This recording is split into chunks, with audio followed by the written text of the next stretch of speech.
نکاح میں دوسری اہم چیز ہے مہر دینا. مہر لڑکے والوں پر واجب ہوتا ہے.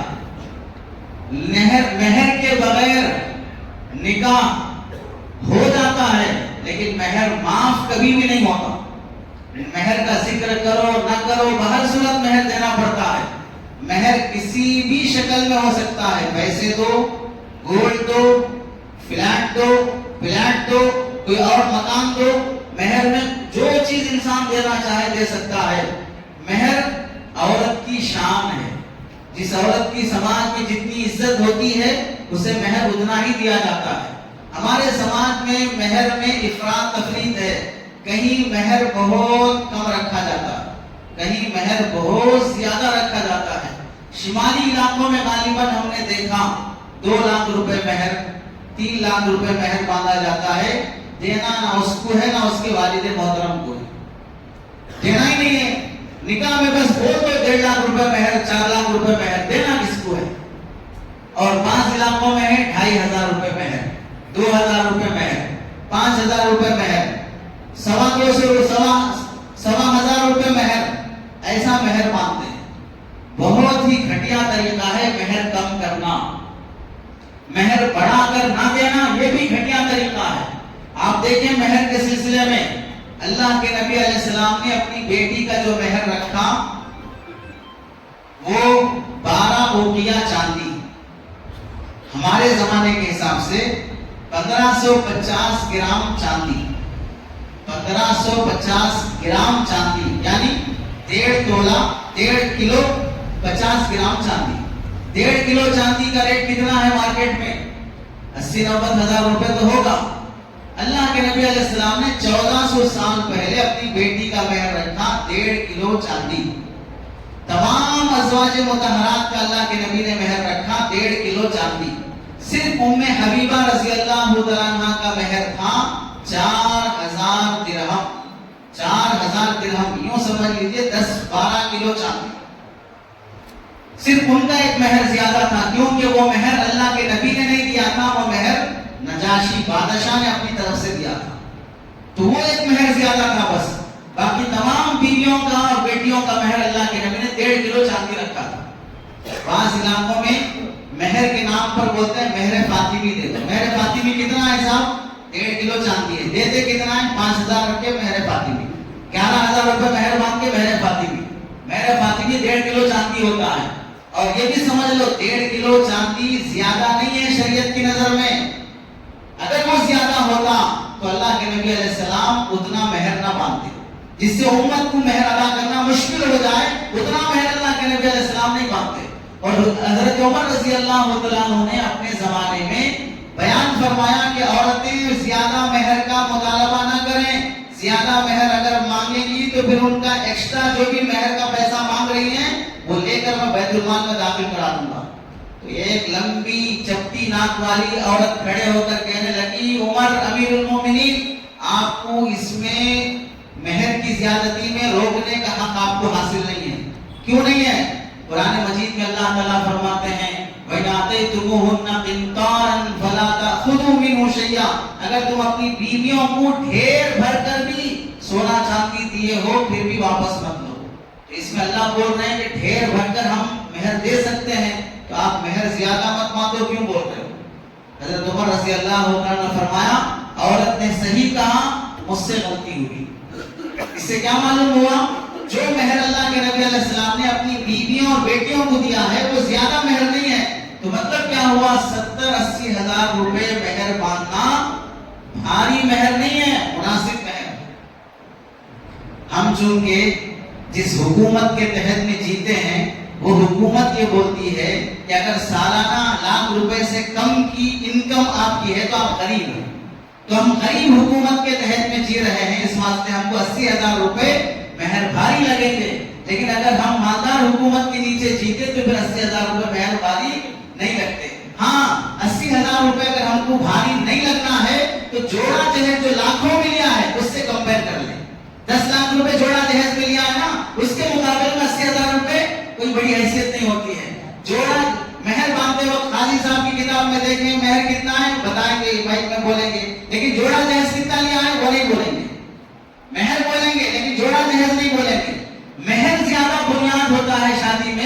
اس واسطے میں اللہ کے نبی علیہ السلام نے مہر کا بہت اہتمام فرمایا، حتیٰ کہ حضرت علی رضی اللہ تعالیٰ عنہ سے فرمایا مہر بیوی کے پاس جانے سے پہلے ادا کر دو۔ اور ایک بار تو آپ تعجب کریں گے، حضور پاک صلی اللہ علیہ وسلم کا نکاح حضرت عائشہ رضی اللہ تعالیٰ عنہ سے ہو گیا، 2 سال ہو گئی رخصتی ہو کر، مدینہ ہجرت کر کے آ گئی، پھر بھی صدیق اکبر رضی اللہ تعالیٰ عنہ کے پاس ہی بیٹی ہے، بیٹی ابھی محمد صلی اللہ علیہ وسلم کے گھر نہیں آئی۔ ایک بار اللہ کے نبی علیہ السلام سے صدیق اکبر نے آ کے پوچھا، یا رسول اللہ آپ کی شادی ہو گئی میری بیٹی سے، پھر رخصتی کیوں نہیں کرا لے رہے آپ؟ سسرے صاحب آ کے پوچھ رہے داماد سے رخصتی کیوں نہیں کرا لے رہے؟ تو اللہ کے نبی علیہ السلام نے فرمایا، ابو بکر مہر دینے کے لیے میرے پاس پیسے نہیں ہیں، اس واسطے انتظار میں ہوں کہ مہر کے پیسے جمع ہو جائیں تو میں اپنی بیوی کی رخصتی کرا لوں۔ تو حضرت ابو بکر نے فرمایا، یا رسول اللہ مجھ سے قرض لے لیجئے۔ قرضہ دیا حضرت ابو بکر نے، تو پھر اللہ کے نبی نے وہ لے کر حضرت عائشہ کا مہر ادا کر کے پھر رخصتی کروائی۔ تو کیا معلوم ہوا؟ شادی کے بعد فوراً مہر ادا کر دو، بیوی کے پاس جانے سے پہلے۔ لوگ بڑی بے شرمی کے ساتھ لکھتے ہیں ادھار مہر، ادھار مہر، ادھار مہر، کب دیں گے؟